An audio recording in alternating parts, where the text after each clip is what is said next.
get back home, consulted my wife and said, Zahida, my wife's name is Zahida, by the way. My name was A, all right? So I said, Zahida, we're on this journey together and I've got this offer.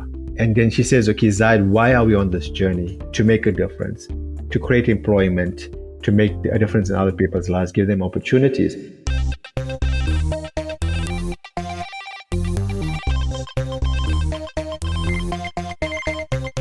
Hello and welcome to the Difference Makers podcast, brought to you by Chartered Accountants Worldwide. I'm your host, Indy. In this series, we're going to meet with leaders, many of whom are at the very peak of their influence and achievement, and some who are making their mark on the world despite their relative youth. They all share the view that the world can be a better place, and that they can and should do something about it. They're all chartered accountants.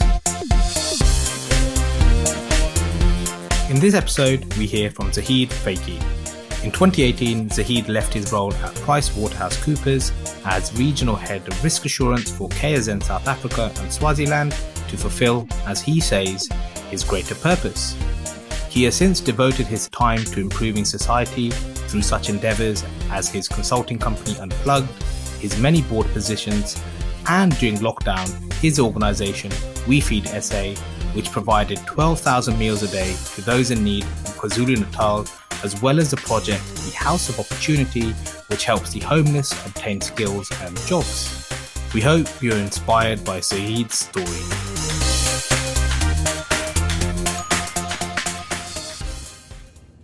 My name is Zahid Fakey, and yes, I'm a chartered accountant based in Durban, South Africa.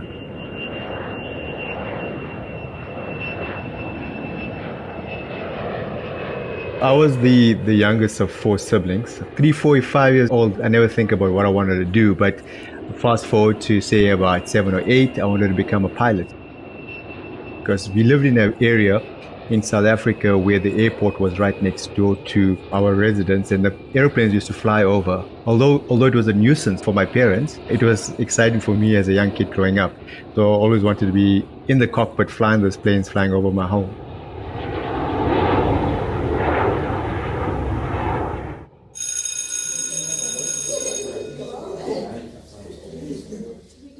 Yeah, so school, it was, I liked math, I liked the languages, and accounting was something that, I took a keen interest in.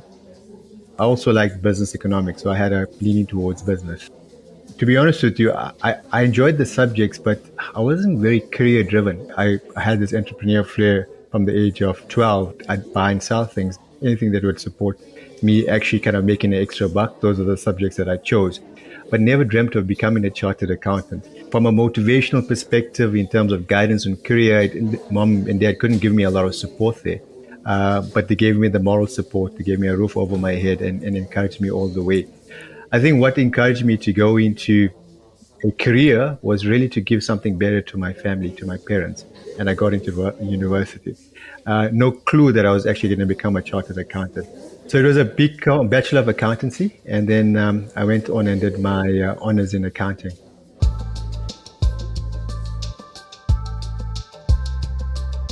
The funny story though is that I think it's a romantic story, because I got to university, not very driven, because I always felt I could make it out just going straight into business. And then I bumped into my wife, and I sat back and said, if I really want to actually make it work with her, I need to make a success of what I'm trying to do over here, because I have nothing to fall back on. Mom and dad were fantastic from a support perspective, but we barely made ends meet. My wife, she was excellent at school. She was a high achiever. Dad was a professional, and here I am, someone that doesn't have a background, no wealth to fall back on.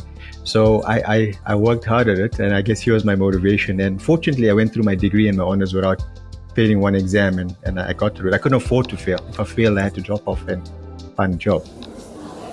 So big 4 firms came through interviewing us on campus, and I went through all of them. I went to Deloitte, EY, KPMG, wearing the suit and the tie, and I just had about enough of the interviews. So my then girlfriend, now wife, We were sitting at the cafeteria and she says, let's go for this interview with Coopers and Lybrand back then, right? I said, no, I'm not interested. She said, let's just go for the fun of it. And I was just wearing my torn jeans and a hoodie. And I went in there and for some reason, the HR manager just liked me. Got into Coopers and Lybrand immediately after my honors at university. That was back in 1997. And in 1998, Coopers and Lybrand merged with Price Waterhouse to form Price Waterhouse Coopers. I progressed quite quick up the ladder within Price Waterhouse Coopers. I became partner in 2009. Did quite well there and became a national leader for the South African practice. Led the risk assurance practice for KwaZulu Natal, which is a province in South Africa, and Swaziland, a country just neighboring us here. I stuck it out with PwC because I loved every minute of being there. But it came to a point where I realized that, my goal was my goal. And I thought I would have a better impact out there on my own. So I ran with that for 9 years as a partner. And 30th of June 2018 was when I actually left PwC.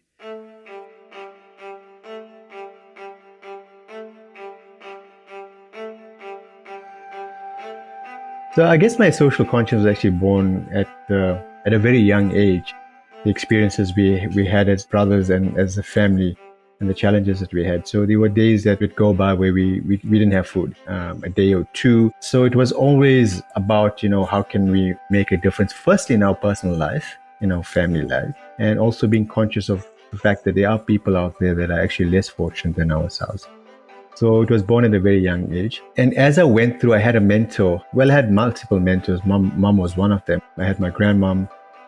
And then I had a spiritual mentor that actually guided me along the path. And one thing he said that, it's going to come to a point where, you need to start giving back.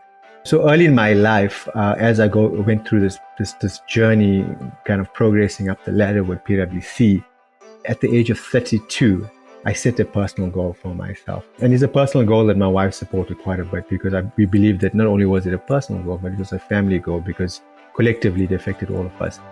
That at the age of 40, I'm going to be retiring from the profession to fulfill my personal purpose.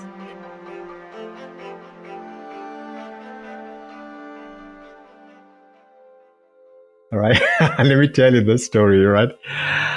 Yeah, I was about 43.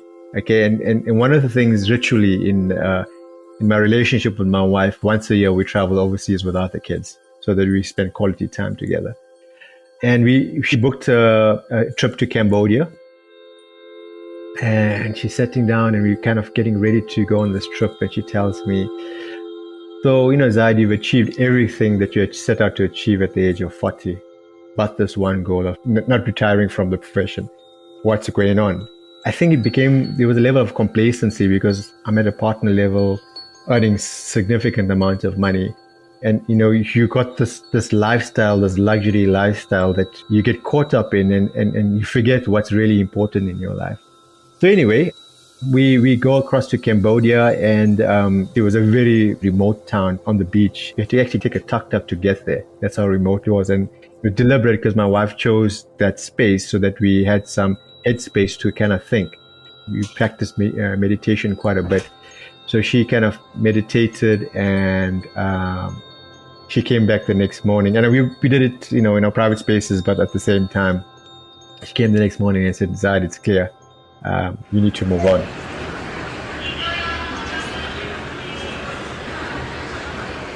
Get back to South Africa on a Sunday. On the Monday, I contacted the African National Leadership and told them that, I'm actually moving on for spiritual reasons. So that was a Monday, and I didn't know what I was going to do. Aside from the fact that I want to give back, but at the end of the day, I still have to feed my family, educate my family. So firstly, right, with regards to knowing what I wanted to do to fulfill my purpose, my wife and I decided that, we want to focus on health and education because we believe that if we have an educated society and a healthy society, that actually creates a platform to create jobs. So that's what we set out to do. And so that was from a social upliftment perspective. From a business perspective, in terms of earning some some dosh for the family, I started Unplugged.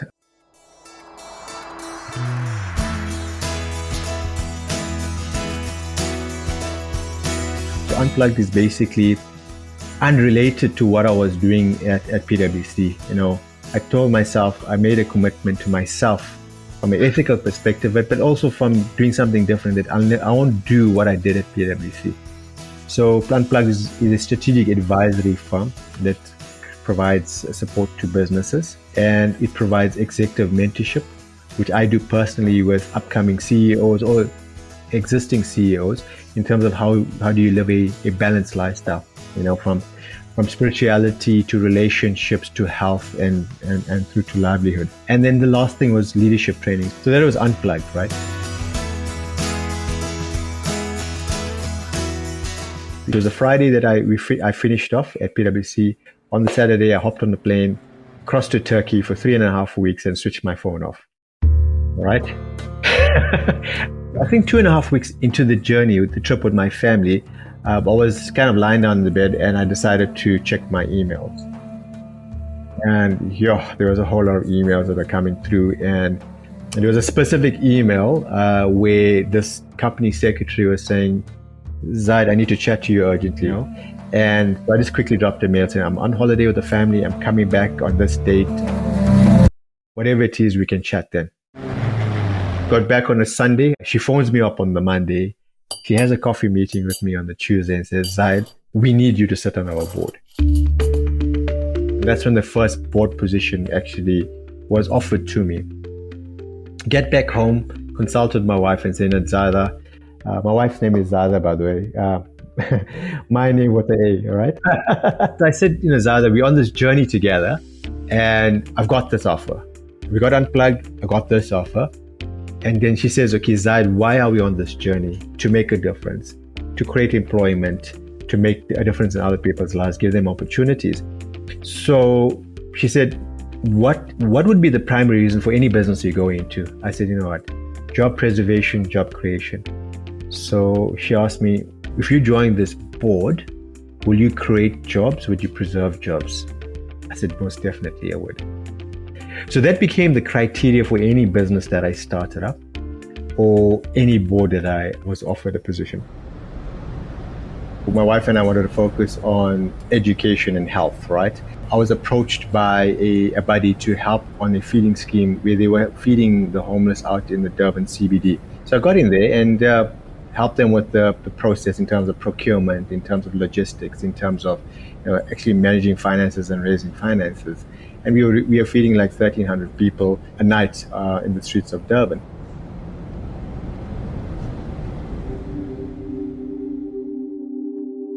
Fast forward to 27th of March when South Africa got into the lockdown. We were approached by the local metro, the municipality here, to help them with bringing the homeless people into the 14 shelters that they created in Durban CBD, right? We went there with meals for 1,300 people. We were shocked. There were 3,500 people. And how do we actually manage this? Some of the other, we split the sandwiches. We made a plan. We fed all 3,500. We kind of prevented a riot out there because these guys were in there at 6 o'clock in the morning and we feeding them at 10 o'clock in the evening. They hadn't had a meal. And with that, eThekwini, which is our municipality, I said, can you feed this 14 sites?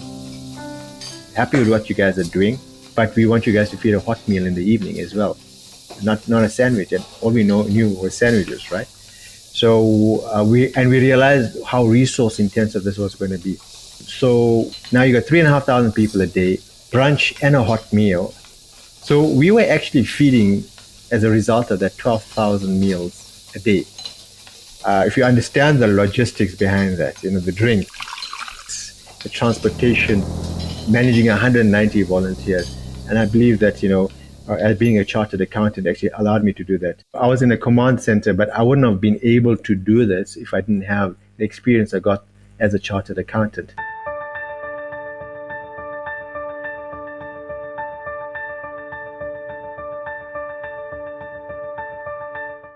My wife is also a chartered accountant. We were working 6 to 11 o'clock at the offices, come home, spend half an hour with the kids. We were working till 2 in the morning. sleeping like 4 hours a day. And we were spending like 4.5 million rands a month, which is about 225,000 quid a month. And for me, that's not sustainable. It's about teaching a man to fish rather than feeding him fish. And it was all through philanthropists and corporates we got that money. It wasn't through the government in any sense or shape. And basically, what made us successful in this whole thing is my network. So I could get the funds, I could go to corporates, I could go to high net worth individuals to get the funds to run this operation. The trust that was built with our organization, which goes as weFEEDsa. Fast forward, I know, I could spend days talking about it, but we're currently collaborating with 45 different NPOs.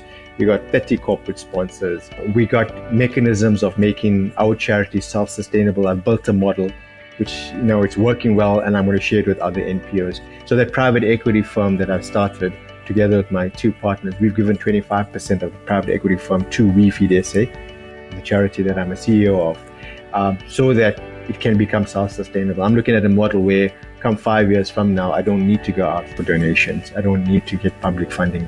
It will be self-sustainable. And I'm going to take that model and share it with other NPOs to actually kind of become self-sustainable.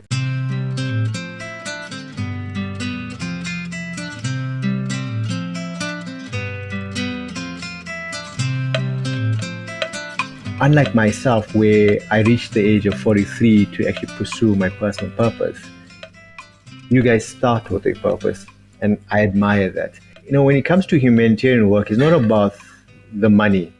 It's about also the time and your talent that you actually contribute to actually making a difference out there.